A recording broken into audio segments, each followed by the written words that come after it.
दिल्ली की सर्द हवा में जनवरी 1950 की सुबह किसी बर्फ की तरह नहीं, बल्कि किसी कसम की तरह चुभ रही थी। यमुना के किनारे से उठती धुंध लाल किले के पत्थरों पर बैठ रही थी और इसी धुंध में एक लड़की हाथ में फाइल नहीं, भारत की आवाज दबाए चल रही थी।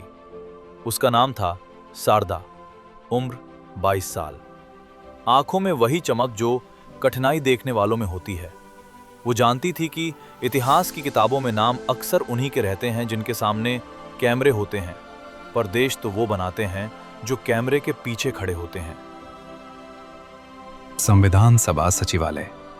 यहाँ 25 टाइपराइटर दिन रात बजते थे, लेकिन कोने में रखा 26वां टाइपराइटर सबसे अलग था। पुराना, जिद्दी और खरोचों से भरा। शारदा उसे बापू का टाइपराइटर कहती थी। उसे लगता था कि उस मशीन की हर खटखट में देश का एक नया संकल्प ढल रहा है। रिकॉर्ड रूम के इंचार्ज कैलाश बाबू अक्सर कहते थे कि आज जो टाइप होगा उसे कल का भारत ओढ़ेगा। अगर एक अक्षर भी गलत हुआ तो वही गलत अक्षर किसी की जिंदगी की सही राह रोक देगा। उस दिन उनकी आंखों में एक अजीब सी चेतावनी थी, जैसे वो जानते थे कि आज शारदा की उंगलियों का इम्तिहान होने वाला है। और तभी अनर्थ हुआ। दोपहर की गहमा गहमी में एक खबर फैली। ड्राफ्ट के एक पन्ने से एक पंक्ति गिर गई थी। ये कोई मामूली लाइन नहीं थी। ये वो पंक्ति थी जो बराबरी का वादा करती थी। शारदा ने देखा, कागज पर स्याही तो थी, मगर उसकी आत्मा गायब थी। उसे महसूस हुआ कि अगर ये शब्द नहीं जुड़े तो आजादी अधूरी रह जाएगी। वो दौड़ती हुई रिकॉर्ड रूम गई। वो जानना चाहती थी कि वो शब्द कहाँ खो गए। कैलाश बाबू ने उसे बताया कि शब्द खोए नहीं हैं, बल्कि डर में छिपा दिए गए हैं। वो डर जो कहता है कि अगर सबको बराबर लिख दिया तो कुछ ताकतवर लोग नाराज हो जाएंगे। लेकिन उस दिन शारदा को सिर्फ टाइप नहीं करना था, उसे उस डर से लड़ना था। अधिकारियों ने उसे रोका।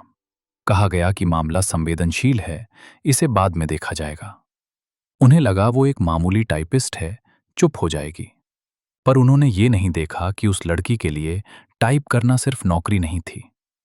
उसे पता था कि अगर आज उसने गलत लिखा तो उसका देश गलत हो जाएगा, और वो अपने देश को गलत होते हुए नहीं देख सकती थी। उस रात प्रिंटिंग प्रेस के शोर में एक खामोश समझौता हुआ। लाइन सेटर रहमत अली को अपनी नौकरी का डर था, लेकिन शारदा की आंखों में उसे एक बड़ा डर दिखा, आने वाली पीढ़ियों के सवालों का डर। मशीनों की धड़धड़ाहट के बीच दो गुमनाम हाथों ने वो पंक्ति चुपके से जोड़ दी, बिना किसी आदेश के, बिना किसी वाहवाही के, बस एक भरोसे पर। 26 जनवरी 1950। सूरज निकला और धुंध छट गई। राजपथ पर परेड गुजरी, तिरंगा लहराया। भीड़ में खड़ी शारदा के लिए वो झंडा सिर्फ कपड़ा नहीं था, वो उस एक पंक्ति का प्रतीक था जिसे उसने बचाया था। रहमत और शारदा ने दूर से एक दूसरे को देखा। कोई शब्द नहीं बोले वे। उनकी जीत किसी अखबार में नहीं छपी, लेकिन वो जानते थे आज देश सच में गणतंत्र बना है। सालों बाद जब बच्चे पूछते कि गणतंत्र का मतलब क्या है, तो बूढ़ी शारदा अपनी मुट्ठी खोलकर वो पुरानी अ की चाबी दिखाती और कहती, असली गणतंत्र परेड में नहीं होता।